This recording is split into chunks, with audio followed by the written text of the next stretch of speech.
Hello and जय हिंद to all of you. कैसे हैं आप लोग? एक बार बताइएगा मेरे भाई, कैसे हैं आप लोग?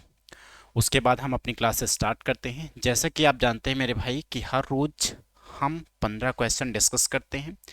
ये जो कि सीरीज हम जो स्टार्ट किए थे, आज उस सीरीज का क्लास नंबर 3 है। तो आज हम उसी सीरीज में हम आगे बात करेंगे जो भी क्वेश्चन बचे हुए थे।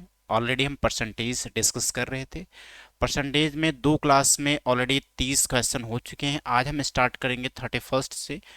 क्वेश्चन नंबर आपके सामने दिख रहा होगा, तो आपका एक टास्क होगा कि जब भी आपके सामने क्वेश्चन आता है तो आप बहुत ध्यान से उसको एक बार ट्राई करें कि कैसे क्वेश्चन होगा। उसके बाद में आप सॉल्यूशन देखें कि किस तरह से अप्रोच करना है। तो आई होप आप लोग की प्रैक्टिस प्रैक्टिस तो चल ही रही होगी, उसमें कोई दिक्कत नहीं है। बाकी कोई भी डाउट हो तो आप पूछते रहिएगा। तो हम ज़्यादा टाइम ना वेस्ट करके आज हम स्टार्ट करते हैं अपनी क्लास, ठीक है मेरे भाई? तो क्वेश्चन नंबर दिख रहा है आपके सामने 31, क्वेश्चन नंबर 31 दिख रहा है। अगर क्वेश्चन नंबर 31 की बात करें तो बोला गया है कि आलू की प्रति किलोग्राम दर 18 से बढ़कर 25 हो गई है, तो आलू के उपयोग में कितने प्रतिशत की कमी की जाए ताकि खर्च ना बढ़े। तो एक बात समझो, जब ऐसे क्वेश्चन आते हैं, ऑलरेडी हम इस टाइप के क्वेश्चन हम डिस्कस कर ही चुके हैं, कोई नया क्वेश्चन नहीं है।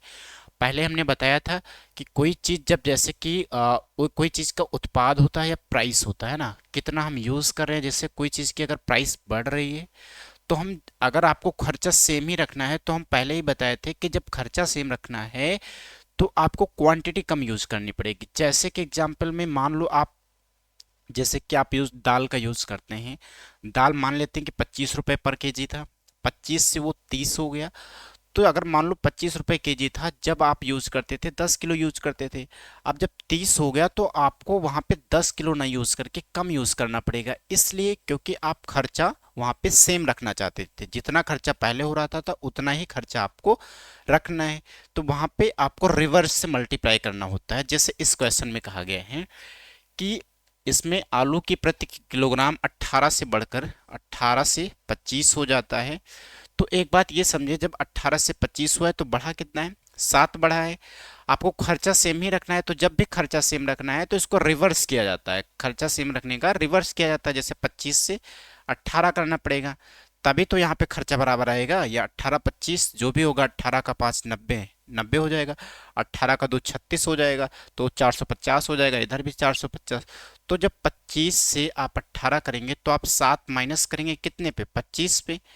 एक का 25 4% होता है, तो 7 का कितना हो जाएगा? 28% हो जाएगा। तो ये ओवरऑल निकल के आएगा 28%। इसका मतलब उसको अपने खर्च ना बढ़े इसके लिए उसको 28% कम करना पड़ेगा, जो कि ऑप्शन नंबर ए बिल्कुल सही होगा। तो इस तरह से करना है, 28% यहाँ पे कम हो जाएगा। बाकी इसमें कुछ था ही नहीं इसमें। हम ऑलरेडी ऐसे क्वेश्चन कर चुके हैं तो कोई दिक्कत है नहीं, है ना भाई? तो नेक्स्ट क्वेश्चन डिस्कस करते हैं। क्वेश्चन नंबर 32 है। इसमें कहा गया है कि एक संख्या के मान में 5% की वृद्धि और एक संख्या के मान में उसी संख्या में 15% की कमी होने के बीच का अंतर 9 है। मूल संख्या क्या है? तो एक बात समझिए, जैसे कि आपके पास कोई जैसे कि रुपया है, मान लो आपके पास 100 रुपया है। अगर उसमें 5% की कमी होती तो 95 बचेगा। अगर उसी 100 रुपये में 15% अगर बढ़ जाता है तो 115 हो जाएगा। तो कहने का मतलब 115 और 95 के बीच में गैप कितने का हुआ है? तो आप कहेंगे सर गैप जो हुआ है वो 20 यूनिट का हुआ है। 20 यूनिट का गैप है, लेकिन उस 20 यूनिट की जो वैल्यू है वो 9 दे रखा है। तो पूछ रहा है कि 100 का क्या होगा, मतलब जो 100 एक्चुअल में था उसका क्या होगा। तो समझिए कि जैसे अगर आपके पास 100 है, अगर इसमें 5% की कमी हुई तो 95 हो गया। अगर 15% बढ़ा तो 115 हो गया, है ना? अगर इन दोनों के बीच में देखेंगे आप तो ये 20 यूनिट का डिफरेंस है। 20 यूनिट का डिफरेंस 9 दे रखा है, आपको 100 बताना है। 100 यूनिट क्या होगा? तो सिंपल है, इसको आपको 100 बनाया तो 5 का मल्टीप्लाई, तो इधर भी हो जाएगा 5 का मल्टीप्लाई, तो ये ओवरऑल हो जाएगा जो आपका ये 45 हो जाएगा, जो कि ऑप्शन नंबर डी बिल्कुल सही होगा। इसका मतलब जो मूल संख्या थी वो आपकी थी 45। तो इस तरह से करना है, ठीक है मेरे भाई? बहुत ही इजी है, कुछ इसमें नहीं था। नेक्स्ट क्वेश्चन में बढ़ते हैं। क्वेश्चन नंबर अब आपके सामने 33 है। क्वेश्चन नंबर 33 आप एक बार देखें। क्वेश्चन नंबर 33 में कहा गया है कि जब पहली संख्या का 20% दूसरी संख्या में जोड़ा जाता है तो दूसरी संख्या 50% बढ़ जाती है। पहली संख्या का दूसरी संख्या से अनुपात ज्ञात करें। अब इसमें आप ये समझिए कि पहली संख्या का 20%, पहली संख्या, तो इस क्वेश्चन में देखेंगे मेरे भाई, बोला गया है कि पहली संख्या का 20%, अगर 20% का मतलब होता है 1/5, 20% आप लिख सकते हैं, ये होता है 1/5। अगर कोई भी संख्या मान लेते हैं वो 5 है, अगर इसका 1/5 करेंगे तो कितना निकल के आएगा, 1 निकल के आएगा। इसका मतलब 5 का 20% 1 होगा। जब किसी संख्या में जोड़ा जाता है, जैसे वो संख्या, कोई भी संख्या जोड़ी जाती है तो उसमें क्या होता है, 50% की वृद्धि हो जाती है। तो 50% का मतलब होता है 2 से 3 हो गया, यही तो हुआ। 50% का मतलब 1/2 होता है, तो 2 से वो 3 हो गया। यहाँ पे बढ़ा कितना है, 1, जबकि बढ़ा 1 है। और यहाँ पे जो गिनती जो यहाँ पे बढ़ाया गया था वो 20%। इसका मतलब एक जो अपने आप में है ये 20% के इक्वल है। आपको पता है कोई संख्या होती है पूर्ण होती है तो इसको यहाँ पे 5 से मल्टीप्लाई करना पड़ेगा तो 100% होगा। तो इसका मतलब 5, एक्चुअल में जो ये 5, ये जो गिनती थी वो 5 ही थी, जो हमने फ्रैक्शन लिखा था वो 5 ही थी। इसका मतलब जो पहली संख्या थी वो आपकी 5 थी। अब दूसरी संख्या की बात करें तो दूसरी संख्या अब बढ़ के हुई कितनी, पहले वो 2 थी, अब कितनी हो गई, वो 3 हो गई। इसका मतलब दूसरी संख्या कितनी हो जाएगी, 3, जो कि ऑप्शन नंबर आप देख पा रहे होंगे, ऑप्शन नंबर फर्स्ट बिल्कुल सही होगा। तो इस तरह से आपको करना है, यहाँ पे आपको x नहीं मानना है। अगर x मानेंगे मेरे भाई तो थोड़ा सा आप कंफ्यूज हो सकते हैं। आप जो फ्रैक्शन दिया है उसी में आप कन्वर्ट कर लीजिए। 20 का 1/5 होगा, इसका जब 20% निकालेंगे 5 का तो 1 आएगा। जब यहाँ पे और वहाँ पे बोला गया 50%, 50 का बढ़ा है तो 2 से 3 हो जाएगा, 1 बढ़ा है, 1 बढ़ा है मतलब 20% बढ़ा है, तो एक्चुअल में ये आएगा 5:3 आएगा। तो इस तरह से आपको अप्रोच करना है, ठीक है मेरे भाई। चलो नेक्स्ट क्वेश्चन डिस्कस करते हैं। क्वेश्चन नंबर 4 आपके सामने दिख रहा है, एक बार आप कोशिश करें क्वेश्चन नंबर 4। क्वेश्चन नंबर 4 में बोला गया है कि एक भूखंड की कीमत में, ये आपका दिया है 15 लाख रुपए से बढ़ के 18 लाख रुपए हो जाती है, भूखंड की कीमत में प्रतिशत वृद्धि कितनी हुई ये आपको बताना है। तो अगर आप यहाँ पे देखें, जब भी कोई वैल्यू दे होती है, अगर वहां पे ऑप्शन में आपको परसेंटेज दिखता है, प्रतिशत दिखता है, तो एक्चुअल में आप उस वैल्यू का रेशियो ले लीजिए, क्योंकि उसको, उस क्वेश्चन की नीड जो है, आवश्यकता है, वो रेशियो से है। अगर आप इतना कैलकुलेशन करने लग जाएंगे कि 15 लाख से 18 लाख हुआ, 3 लाख बढ़ा है, तो मतलब थोड़ा सा टाइम लगेगा। इसमें तो इजी हो जाएगा क्योंकि रेशियो जीरोज है। लेकिन अगर आप रेशियो लेंगे तो इजीली आप कर पाएंगे, थोड़ा कैलकुलेशन आपकी कम हो जाएगी। जैसे कि 15 लाख से 15 के बाद इसमें जो जीरोज हैं वो 5 जीरोज हैं, उसमें 18 के बाद 5 जीरो है, तो ये कट जाएगा। इसका मतलब हो जाएगा 15 रेशियो हो जाएगा आपका 18 हो जाएगा। यहाँ तक कोई दिक्कत नहीं है, 15 रेशियो 18 हो जाएगा, क्योंकि 4 जीरो कट जाए। अब यहाँ पे काटेंगे तो 3 का 5 15, 3 का 6 18, तो ये कितना आया, 5:6 आया है। कितना बढ़ा है, तो 1 बढ़ा है, 1 बढ़ा है कितने पे, 5 पे, तो 100 पे कितना हो जाएगा, तो आपका निकल के आएगा 20%। इसका मतलब 20% उस भूखंड की कीमत बढ़ी है, जो कि ऑप्शन नंबर डी बिल्कुल सही होगा। नेक्स्ट क्वेश्चन करते हैं। क्वेश्चन नंबर 35 आपके सामने है। सेमी प्रोसेस ऐसे ही करना है। यदि संगीता के मासिक वेतन में 33% की वृद्धि होती है और उसे 132 अधिक मिलते हैं तो संगीता का मासिक वेतन कितना है। यदि मासिक संगीता के वेतन में 33% की वृद्धि की जाती है तो उसे 132 अधिक मिलते हैं। तो कहने का मतलब कहीं ना कहीं ये जो दिया है वो 33% की वैल्यू दे रखी है।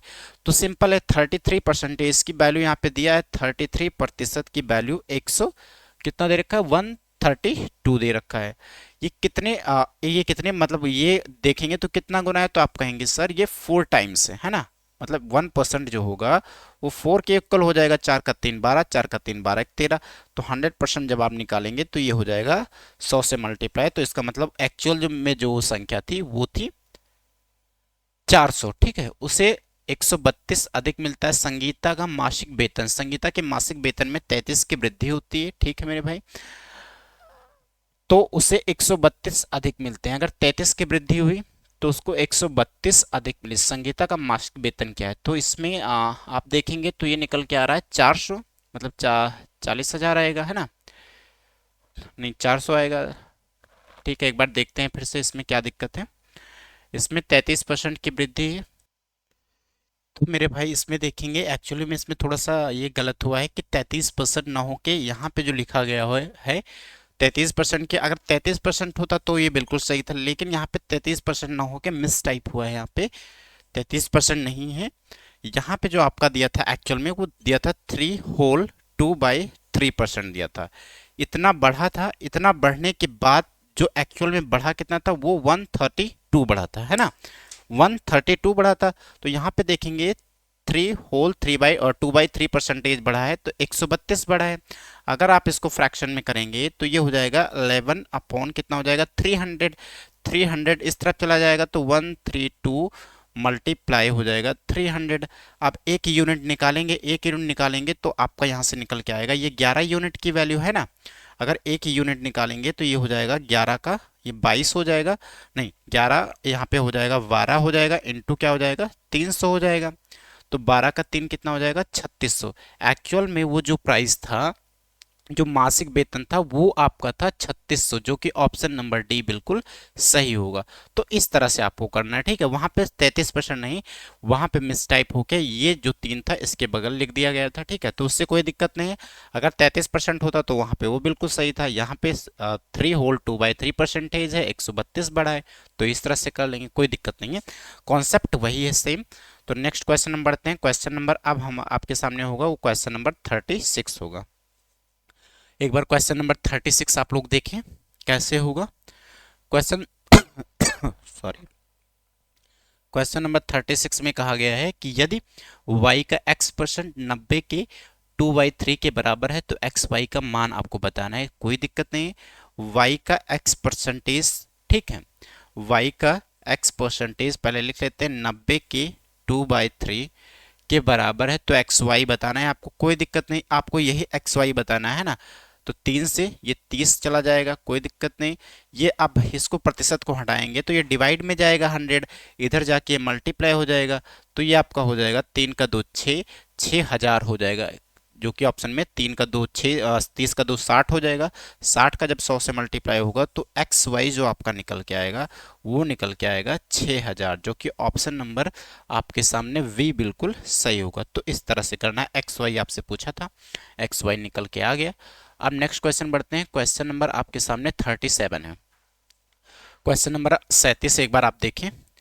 क्वेश्चन नंबर 37 में कहा गया है कि एक टंकी में रिसाव के कारण टंकी में 220 लीटर पानी बचा है, जिसमें मूल रूप से 240 लीटर पानी था।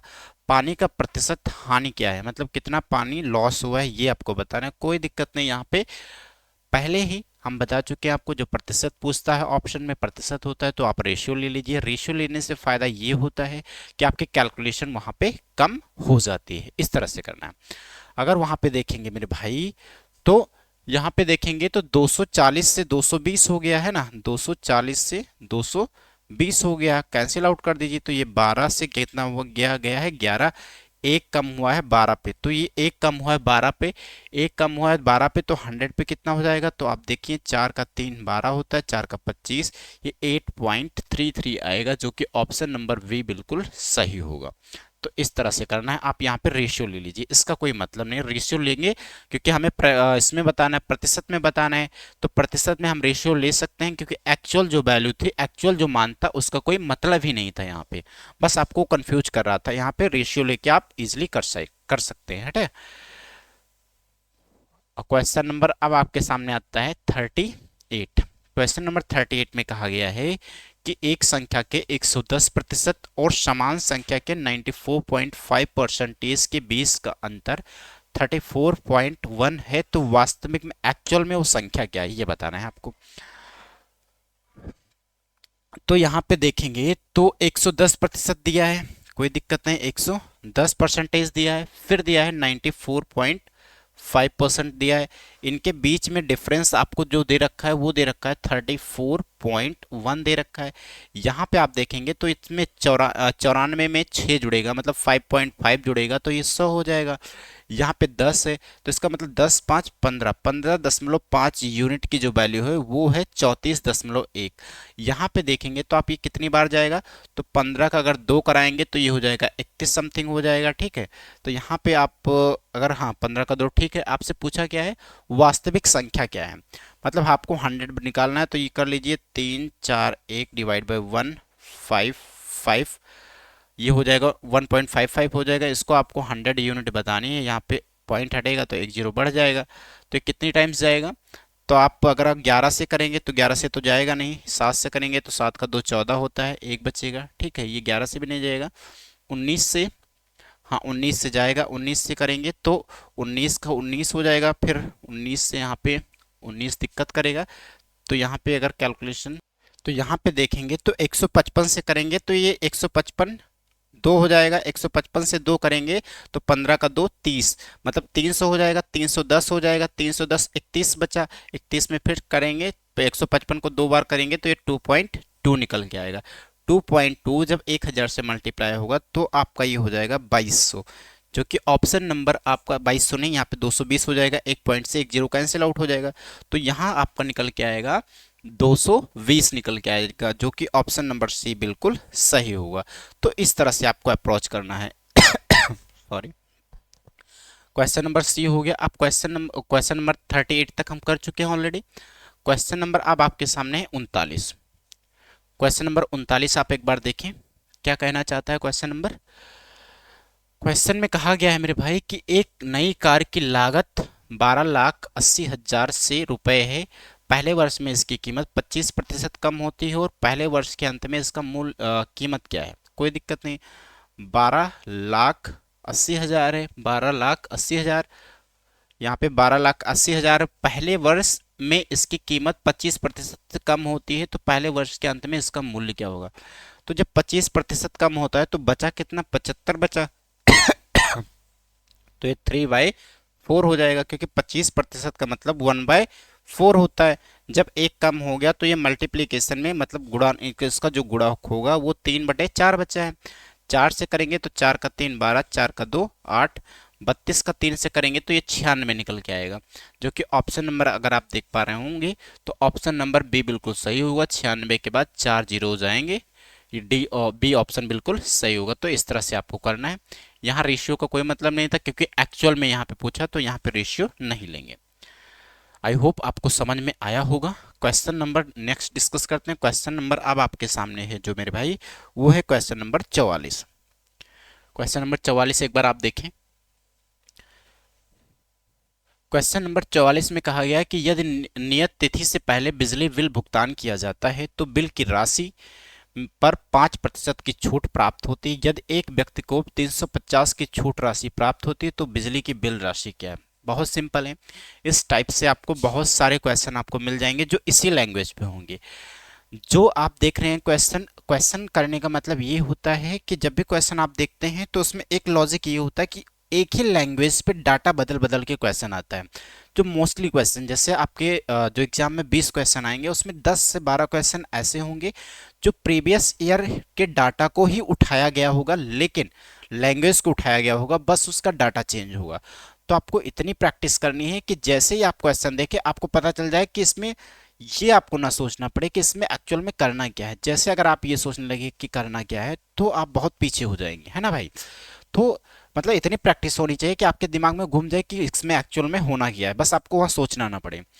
अब यहाँ पे देखेंगे तो बोला गया कि बिल की राशि में 5% की छूट मिली है। ठीक है, 5% की छूट मिली तो 350 की छूट हो जाती है। अगर 5% की छूट मिलती है तो उसको पैसे में 350 का छूट हो जाता है।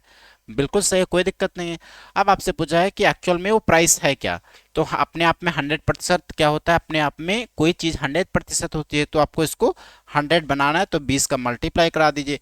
इधर अगर 20 का मल्टीप्लाई तो इधर भी 20 का मल्टीप्लाई हो जाएगा। तो 35 का जब 20 से मल्टीप्लाई होगा तो 700 हो जाएगा। तो ये एक्चुअल में निकल के आएगा, वो आएगा आपका 7,000, जो कि ऑप्शन नंबर सी बिल्कुल सही होगा। इसका मतलब वहां एक्चुअल जो राशि थे बिल की वो थी आपकी 7,000। क्वेश्चन नंबर 41 आपके सामने, एक बार क्वेश्चन नंबर 41 करें, अपने आप थोड़ा सा ट्राई करें। क्वेश्चन नंबर 41 में कहा गया है मेरे भाई कि एक रेलगाड़ी में यात्रियों की औसत पिछले वर्ष के 13 कितना दिया, 1,35,406 से बढ़कर इस वर्ष 1,41,060 हो गई है, 60 हो गई है। वृद्धि प्रतिशत क्या है ये आपको बताना है। तो यहाँ पे अब प्रतिशत बताना है, वही कॉन्सेप्ट। प्रतिशत जब बताना है तो आपको वहां पर रेशियो ले लेना है। तो आपको लिख के बता देते हैं, यहाँ पे आप कुछ इसमें करना नहीं, बस आप रेशियो फट से लीजिए, एक्चुअल में क्वेश्चन हो जाएगा। मतलब 1,35,406 थे पहले, अब ये बढ़कर जो हो गया है वो आपका हो गया 1,41,060 हो गया। ये तो हुआ है, कोई दिक्कत नहीं। यहाँ पे अगर आपका रेशियो लेंगे तो कोई दिक्कत नहीं। यहाँ पे अगर देखें तो यहाँ पे 60 मतलब तीन, दो से डिवाइड हो ही जाएगा, तो ये हो जाएगा 2 का 6 12। या अब देखो ऑप्शन में यहाँ पे दिया गया है जो 5.25% दिया गया है, बी ऑप्शन में 4.16% दिया है, सी ऑप्शन में 10%, डी ऑप्शन में 14%। तो एक बात आप ये सोचें, आप थोड़ा लॉजिकल सोचें कि 1,35,000 था, फिर 1,41,000 हो गया, ठीक है। इसको आप भूल जाइए, कोई दिक्कत नहीं है, 406 और इसको भूल जाइए। अगर आपको नेगलेक्ट करना है तो 35,000 से कितना बड़ा है, 41,000 हुआ तो 6,000 बड़ा है। अगर आप देखेंगे तो अगर इसका 10% निकालें तो 10% कितना आएगा, तो आप कहेंगे सर इसका अगर 10% निकालने लग गए तो लगभग लगभग 1,35,000 है, 10% आएगा जो 1 लाख मतलब 13,500 समथिंग आएगा, आसपास आएगा। 13,500 आएगा। तो इसका मतलब बढ़ा तो यहाँ पे 6,000 था, इसका मतलब 10% या 10% से ज्यादा तो आंसर हो ही नहीं सकता। कोई यहाँ पे लॉजिक है नहीं कि 10% या 10% से ज्यादा हो जाए। इसका मतलब अगर ऑप्शन देखेंगे तो सी ऑप्शन और डी ऑप्शन बिल्कुल गलत हो जाएगा। सी ऑप्शन और डी ऑप्शन देखने की जरूरत थी ही नहीं। अब दो ऑप्शन बच गए, ए और बी बच गया। अब ए और बी में ए में बोला गया कि 5.25% और बी में बोला गया 4.16%। तो इसको आपको कैलकुलेट करना है। कहने का मेरे मतलब ये है कि अगर बी ऑप्शन जो इसमें एक्चुअल में आंसर है, चाहे वो ए आंसर हो या वी हो, अगर मान लो अगर थोड़ा सा आपको जैसे कि ये भी 10% के आसपास दे देता, जैसे कि 15% मान लो दे देता बी ऑप्शन को, तो आप यहाँ पे उसको क्वेश्चन को मतलब यहाँ पे कैलकुलेशन क्वेश्चन में करने की जरूरत नहीं थी, बस आपको सोचने की जरूरत थी ये थी कि एक्चुअल में बढ़ा कितना है, गेस करके आप कर लेते, मतलब बिना क्वेश्चन सॉल्व के आप ऑप्शन से ही इसको वेरीफाई कर पाते। तो ये कहने का मतलब है। तो यहाँ पे अब अगर आप देखें तो बढ़ा कितना है, तो यहाँ पे अगर रेशियो लेंगे तो 2 का 6 12, 2 का 7 14, 2 का 7 14, और ये 3 हो जाएगा, 2 का 7 14, 2 का 5 10 हो जाएगा, 2 का 3 0 आ जाएगा, यहाँ पे 7 3 10 10 हो जाएगा, 7 का 6 13 हो जाएगा। तो यहीं पे आप कर लीजिए तो कितना बड़ा है, तो आप देखेंगे 67703। अगर आप माइनस करेंगे तो ये 7 आएगा और ये आएगा 2, 15 7 8 9 7 2 हो जाएगा। 2827 बढ़ा है, कितने पे बढ़ा है, 67,703 पे बढ़ा है। आप इसका 100% ले लीजिए तो कितनी बार जाएगा। अगर मान लो इसका हम निकालते हैं 5% निकालते हैं तो 5% का मतलब 1/20 हो जाएगा, है ना। 5% का मतलब तो 1/20 हो जाएगा। जब 1/20 करेंगे तो यहाँ पे 2 से करना पड़ेगा, 2 का 3 6 हो जाएगा, 2 का 3 6 क्योंकि यहाँ 0 लग जाएगा। इसका मतलब ये आएगा 3,000 से ज्यादा आएगा, जबकि है कितना 2827 है। इसका मतलब 5% से कम आना चाहिए क्योंकि वो 5.25 है। इसका मतलब जो ऑप्शन नंबर बी बिल्कुल सही होगा। इसका मतलब 4.16% बिल्कुल सही है। तो यहाँ पे अगर आप देखते तो यहीं पे आप सोच पाते कि 67 से 70 हुआ है, मतलब 3,000 समथिंग बढ़ा है, 3,000 बढ़ा है, जबकि 20% निकालेंगे तो उसका तो ये हो जाएगा 3,000 समथिंग बढ़ा है, 20% निकालेंगे तो 3,000 से ज्यादा आएगा, जो कि ऑप्शन नंबर ए नहीं हो सकता, ऑप्शन नंबर बी होगा। तो इस तरह से आपको करना है, मतलब आपको ऑप्शन में ही आपको फिट करना है क्योंकि इसमें कैलकुलेशन ज्यादा है। कहने का मतलब यहाँ पे जब आप डिवाइड करेंगे तो किससे कट रहा है, क्योंकि यहाँ पे 9 से भी नहीं कट रहा है, सम भी नहीं है संख्या, तो ये 7 से कटेगा, या तो 11 से कटेगा, और या तो 13 से कटेगा। तो इसमें आपको चेक करना पड़ेगा, तो थोड़ा सा टाइम लगेगा, तो ज़्यादा सही है ऑप्शन से कर लीजिए। क्वेश्चन नंबर इसके बाद है आपका 42। क्वेश्चन नंबर 42 में कहा गया है कि एक परीक्षा में 20% छात्र अंग्रेजी में अनुत्तीर्ण हुए, 60% छात्र गणित में अनुत्तीर्ण हुए और 15% छात्र दोनों विषयों में अनुत्तीर्ण हुए। उन छात्रों का प्रतिशत ज्ञात करें जो दोनों विषयों में उत्तीर्ण हुए हैं। तो कहने का मतलब यहाँ पे सिंपल ये है कि आप इसको डायग्राम से अगर आप समझें तो शायद समझ पाएँ आप इजली, या आप वैसे भी डायरेक्ट बता देंगे। यहाँ पे एक परीक्षा में अंग्रेजी, ये इंग्लिश का है, और फिर दिया गया है मैथ का। 20% इसमें छात्र जो हुए हैं वो इंग्लिश में और 60% इसमें हुए हैं, और जो दोनों विषयों में अनुत्तीर्ण हुए वो हैं 15। तो यहाँ पे 20 दिया था, यहाँ पे 60 दिया था। तो जब आप देखो ये 20% पूरा है, जबकि 15% तो ऑलरेडी इसमें दोनों में हुए हैं, तो इसका मतलब 5% केवल इंग्लिश में हुए हैं, 5%। 60 में 15 घटाएंगे तो ये 45% केवल मैथ में हुए। तो आप इसको जोड़ लीजिए, तो 15 15 प्लस कितना हो जाएगा 20, 20 और 45 में जब 20 जोड़ेंगे तो 65 हो जाएगा। 65% अगर अनुत्तीर्ण हुए हैं तो इसका मतलब पास कितने हुए हैं, तो 35% यहाँ पे पास हुए हैं। ये आपका आंसर हो जाएगा, 35% यहाँ पे पास हो जाएंगे, जो कि ऑप्शन नंबर डी बिल्कुल सही होगा। आप एक बार इसको देख लीजिए। आप डायग्राम से करेंगे या अपने आप ऐसे सोच पाएंगे कि जो भी दिया है उसमें एक बार 15 माइनस करना है, एक बार प्लस करना है, बस यही करना है, ठीक है। नेक्स्ट क्वेश्चन डिस्कस करते हैं। क्वेश्चन नंबर इसके बाद में है 43। क्वेश्चन नंबर 43 में कहा गया है कि एक व्यक्ति की आय 95,000 और उसका व्यय 75,000 है। यदि उसकी आय में 18,000 और व्यय में 12,000 की वृद्धि, तो उसकी बचत में कितने प्रतिशत की वृद्धि हो। तो इसका एक सिंपल मेथड बताएंगे। एक्स वैक्स मान के यहाँ पे करने की जरूरत बिल्कुल नहीं है। एक्स मानेंगे डिटेल हो जाएगा मेथड। अगर किसी की आय अगर 95,000 है, अगर उसका व्यय कितना है 75,000, तो बचत कितना करता है 20,000। तो इसका मतलब किसी की आय अगर 95,000 है, मान लिया 95,000 दिया ही है, 75,000 वो खर्च करता है, एक्सपेंडिचर है इसका। जो उसका सेविंग है तो कितना हो जाएगा 20 हो जाएगा, क्योंकि जितनी आय होती है उतना वो दोनों मिला के सेविंग और एक्सपेंडिचर, खर्चा और बचत मिला के वो उसके बराबर होना चाहिए। तो यहाँ पे आप एक्चुअल में रेशियो ले लीजिए। रेशियो लेंगे जब आप, तो ये हो जाएगा 5 का 4 20, 5 का 15 75 और ये 5 का 19 95, 15 4 19 हो जाएगा। अब बोला है कि उसकी आय में 18 की वृद्धि होती है, 18% की वृद्धि होती है उसकी आय में। तो जब 18% निकालेंगे तो 18 का 18 361 होता है, 324 होता है। 324 में जब 18 जोड़ेंगे तो 18 24 36 2 32 42, 342 हो जाएगा। 342 का मतलब हो जाएगा 3.24 यहाँ पे बढ़ा है, उसकी आय बढ़ गई है, कोई दिक्कत नहीं। फिर इन्होंने बोला है कि एक एक व्यक्ति अपनी आय, हाँ ठीक है, इतना बढ़ा है, उसके बाद में 12% की वृद्धि हुई है इसके खर्चे में, जबकि इसका खर्चा एक्सपेंडिचर 15 था। तो 12 बढ़ेगा तो 12 का 5 60 होता है, 12 का 1 6 होता है, 12 का 12 इकन्नम 12 होता है, 12 6 18। इसका मतलब 1.8 यहाँ पे इसका जो खर्चा था वो बढ़ गया है, ठीक है। अब देखो, जितनी उसकी आय बढ़ी है उतना ही खर्चा और प्लस उसका जो बचत है वो दोनों बराबर होना चाहिए। तो यहाँ आप देखेंगे तो यहाँ पे 3.24 बढ़ा था, जबकि यहाँ पे उसका जो एक्सपेंडिचर था खर्चा 1.8 ही बढ़ा है। तो सेविंग कितना हो जाएगा, तो 1.8 जिसमें इसमें माइनस करेंगे आप जब आप, तो ये 4 12 माइनस 8 कितना हो जाएगा 4 2 माइनस 1, मतलब 1.44 यहाँ पे इसका जो सेविंग है वो बढ़ा है, 1.44 सेविंग बढ़ जाएगी। तो यही आपसे पूछा था कि बचत कितने प्रतिशत की वृद्धि हुई, 4 पे कितना बढ़ा है 1.44। अब आपको 100 पे निकाल लेना है। तो 100 पे जब आप देखेंगे मेरे भाई तो कितने प्रतिशत, 40 के आसपास दिया है, तो इसमें गेस नहीं कर सकते। हमने पहले ही बताया सब जगह गेस नहीं चल सकता, जब ऑप्शन दूर दूर होते हैं तो हम कर सकते थे, ठीक है।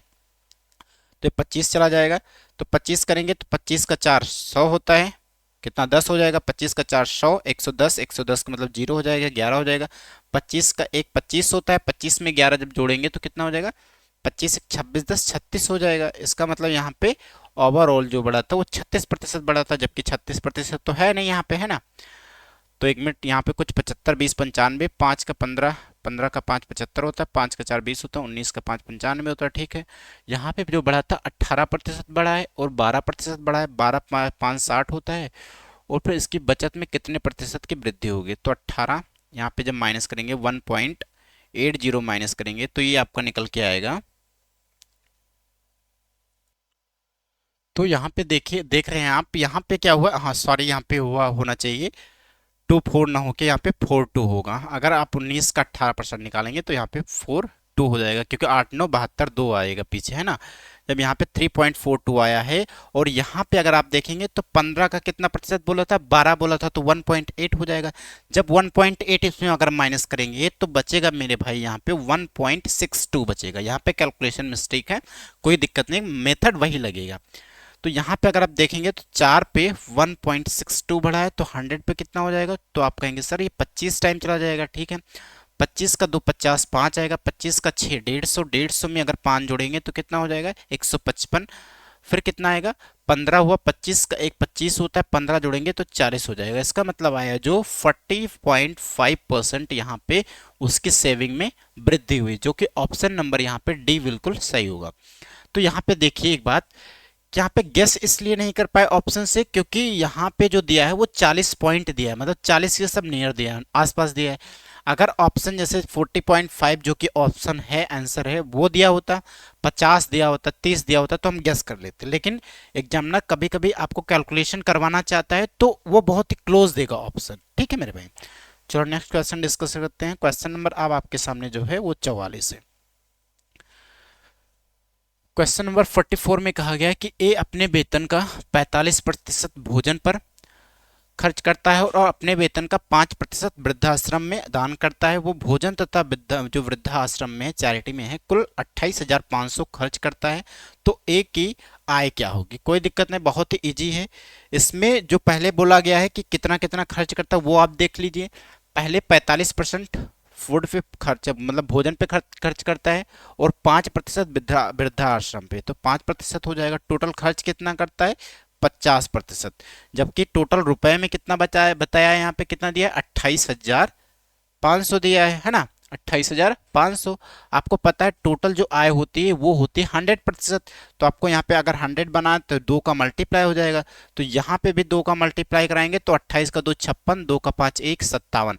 इसका मतलब जो आपका एक्चुअल में उसका जो उसके पास जो रुपए थे वो थे 57,000, जो कि ऑप्शन नंबर बी बिल्कुल सही होगा।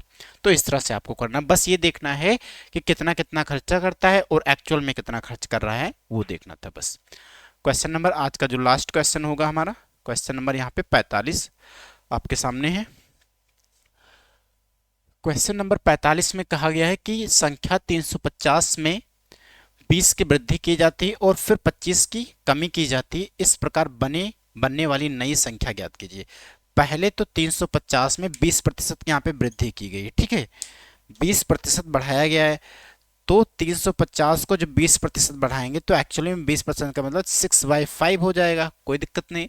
फिर 25% घटाया गया है, इसका मतलब 3/4 हो जाएगा। 25% 1/4 होता है, 1 घटाएंगे तो 3/4 हो जाएगा।